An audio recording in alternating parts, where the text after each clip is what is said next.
السلام علیکم ورحمۃ اللہ وبرکاتہ۔ خوش آمدید ہے آپ تمام لوگوں کو ہمارے چینل اسلامک اردو بین نسرین میں۔ ہم لوگ آداب زندگی سیکھ رہے ہیں۔ آج ہم لوگ آداب زندگی میں پیج نمبر 45 میں 15 نمبر سے سیکھیں گے۔ چلتے ہیں ہم اپنے سبق کے جانب۔ سونے اور جاگنے کے آداب سیکھ رہے ہیں ہم لوگ۔ اعوذ باللہ من الشیطان الرجیم، بسم اللہ الرحمن الرحیم۔ جب سونے کا ارادہ کرے تو دایاں ہاتھ اپنے دائیں رخسار کے نیچے رکھ کر دائیں کروٹ پر لیٹیں۔ حضرت برا رضی اللہ تعالیٰ عنہ فرماتے ہیں کہ جب نبی کریم صلی اللہ علیہ وسلم آرام فرماتے تو اپنا دایاں ہاتھ دائیں رخسار کے نیچے رکھتے اور یہ کلمات پڑھتے: ربی قنی عذابک یوم تبعث عبادک، خدایا مجھے اس روز اپنے عذاب سے بچا جس روز تو اپنے بندوں کو اپنے حضور حاضر کرے گا۔ حسن حسین میں ہے کہ آپ علیہ السلام یہ کلمات 3 بار پڑھتے۔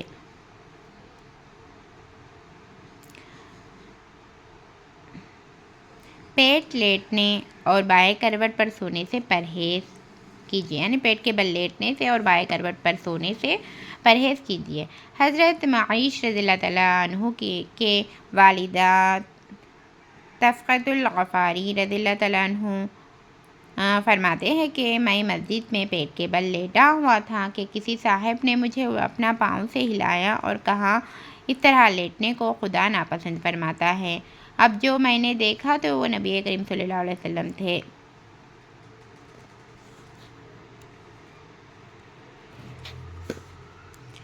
سیونٹین سونے کے لیے ایسی جگہ کا انتخاب کیجیے جہاں تازہ ہوا پہنچتی ہو۔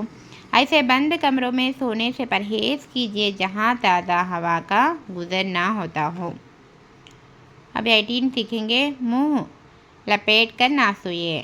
اس طرح سونے سے صحت پر برا اثر پڑتا ہے۔ چہرہ کھول کر سونے کی عادت ڈالیے تاکہ آپ کو تازہ ہوا ملتی رہے۔ ایسی کھلی چھتوں پر سونے سے پرہیز کیجیے جہاں کوئی منڈیر یا جنگلہ وغیرہ نہ ہو، اور چھت سے اترتے وقت اہتمام کیجیے۔ زینے پر پام رکھنے سے پہلے آپ روشنی کا انتظام کر لیں۔ بعض اوقات معمولی سی غلطی سے کافی تکلیف اٹھانی پڑتی۔ اس کا یہ مطلب ہے کہ ایسے کھلی چھتوں پر، جیسے آسمان میں اپنے گھر کے چھتوں کے اوپر جہاں کچھ بھی نہیں ہو، یعنی منڈوا ایسا کچھ بھی ڈال کر نہیں ہے، کچھ بھی نہیں ہے، آسمان پر خالی چھت نظر آ رہا ہو، تو ایسے کھلی چھتوں پر سونے سے پرہیز کرنا چاہیے۔ اور چلتے وقت اہتمام سے چلنا چاہیے، کیونکہ اگر گر گئے تو اس کا نقصان اٹھانا پڑتا۔ سیڑھیوں پر سے گر گئے تو اپنے کو مار لگ سکتی، اس لیے اپنے پاؤں رکھنے سے پہلے آپ روشنی کا انتظام کر لے بول کر بتا رہے ہیں۔ اور 20 میں ہے آیت، یہ ہے پوائنٹ نمبر 20، کیسی ہی سخت سردی پڑ رہی ہو، کمرے میں جلا کر نہ سوئیے اور نہ بند کمرے میں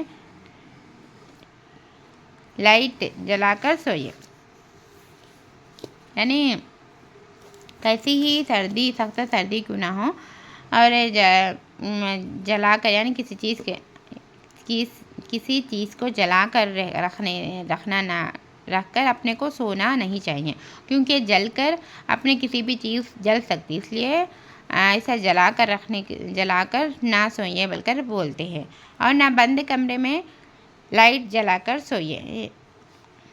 آگ جلنے سے بند کمروں میں جو گیس پیدا ہوتی ہے وہ صحت کے لیے انتہائی مضر ہے، بلکہ بعض اوقات تو اس سے جان کا خطرہ بھی پیدا ہوتا ہے اور موت واقع ہو جاتی۔ بلکہ اس میں بتاتے کہ آگ جلنے سے بند کمروں میں جو گیس پیدا ہوتی ہے وہ صحت کے لیے انتہائی مضر ہے، اس لیے اپنے کو کیا کرنا ہے، جب اپنے کو آگ جلنا نہیں چاہیے، جہاں آگ جل رہی ہے تو اس کو بجھا کر سونا چاہیے، جیسے جلتا ہوا چراغ رکھ کر اپنے کو نہیں سونا چاہیے۔ اور 21 پوائنٹ سیکھیں گے ہم۔ سونے سے پہلے دعا پڑھ لیجئے۔ حضرت ابو ہریرہ رضی اللہ تعالیٰ عنہ کا بیان ہے کہ نبی کریم صلی اللہ علیہ وسلم سونے سے پہلے یہ دعا پڑھ لیا کرتے۔ بخاری اور مسلم شریف کی روایت ہے یہ۔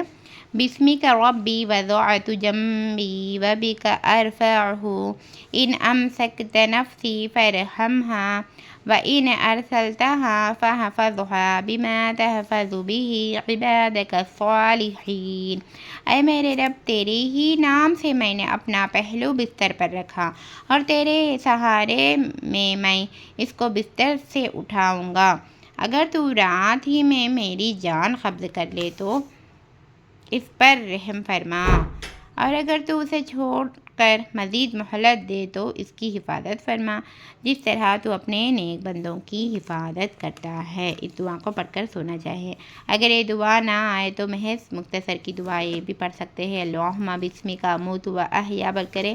بخاری اور مسلم شریف کی روایت ہے یہ۔ خدایا، میں تیری ہی نام سے موت کے آغوش میں جاتا ہوں اور تیرے ہی نام سے زندہ ہوتا ہوں، یعنی تیرے ہی نام لے کر جیتے ہیں اللہ، تیرے ہی نام لے کر مرتے ہیں بول کر اس دعا کا اہتمام کرنا چاہیے ہم۔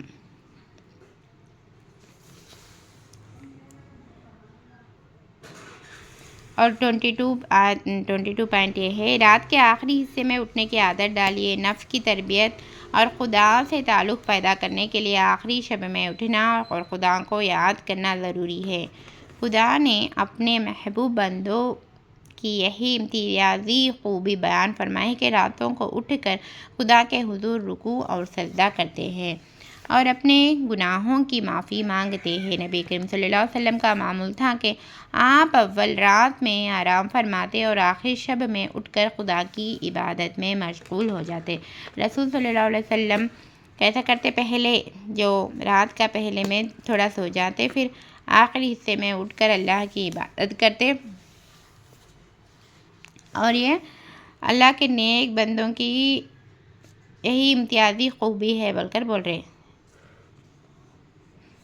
ایسی تربیت بھی کرنا چاہیے اپنے نفس کو، جو رات کو اٹھ کر خدا سے تعلق پیدا کرنا چاہیے۔ آخری شب میں اٹھنا اور خدا کو یاد کرنا یہ خدا کے نیک بندوں کی علامت ہے۔ اللہ کے نیک محبوب بندوں کی یہی امتیازی خوبی بیان فرمائے جو رات کو اٹھ کر اللہ کے ہاں رکوع اور سجود کرتے ہیں، اپنے گناہوں کے معافی مانگتے ہیں آدھی رات میں اٹھ کر تہجد کا وقت میں۔ رسول صلی اللہ علیہ وسلم بھی اسی طرح آدھی رات میں اٹھ کر اللہ سے دعائیں مانگتے، گناہوں کی معافی مانگتے۔ ویسے بھی وہ گناہوں سے پاک ہے، پھر بھی اللہ کے رسول صلی اللہ علیہ وسلم بہت بار استغفار کرتے رہتے۔ ہمیں بھی چاہیں کہ ہم گناہ نہ ہونے کے باوجود بھی انہوں اتنے بار استغفار کرتے۔ ہم تو گناہ میں ڈوبے ہوئے ہیں، ہم کو چاہے کہ ہم آدھی رات میں اٹھ کر اللہ کی عبادت کرنے والے، اپنے گناہوں کے معافی مانگنے والے بننا چاہیے۔ آمین یا رب العالمین۔ 23 میں پوائنٹ سیکھیں گے اب ہم۔ نیند سے بیدار ہونے پر یہ دعا پڑھیے، الحمدللہ الذی احیانا بعدما اماتنا والیہ النشور۔ بخاری اور مسلم شریف کی روایت ہے یہ۔ شکر و تعریف خدا کے لیے ہے جس نے ہمیں مردہ کر دینے کے بعد زندگی سے نوازا اور اسی کے حضور اٹھ کر حاضر ہونا ہے۔ ہم لوگ اس کے اندر 23 پوائنٹس تک سیکھے ہم لوگ۔ سونے کے آداب سیکھے اور سونے میں کیا دعا پڑھنا چاہیے، سو کر اٹھنے میں کیا دعا پڑھنا چاہیے، اور آدھی رات میں اٹھ کر اللہ سے دعا مانگنا چاہیے، اور سوتے جب پیٹ کے بل اور بائیں کروٹ سونے سے پرہیز کرنا چاہیے، یہ سیکھے ہم سب۔ اور سوتے جب ہم اور چراغ جلا کر اور انگار کو جلا کر اس طریقے سے نہیں سونا چاہیے بول کر بھی سیکھیں۔ آپ لوگ ہمارے چینل میں دینی معلومات کو حاصل کر رہے ہیں۔ اگر آپ لوگ کو ہمارا چینل پسند آئے تو آپ لوگ ہمارے چینل کو سبسکرائب کر لیجئے، لائک اور شیئر کرنا نہ بھولیے۔ السلام علیکم ورحمۃ اللہ وبرکاتہ۔ اللہ حافظ۔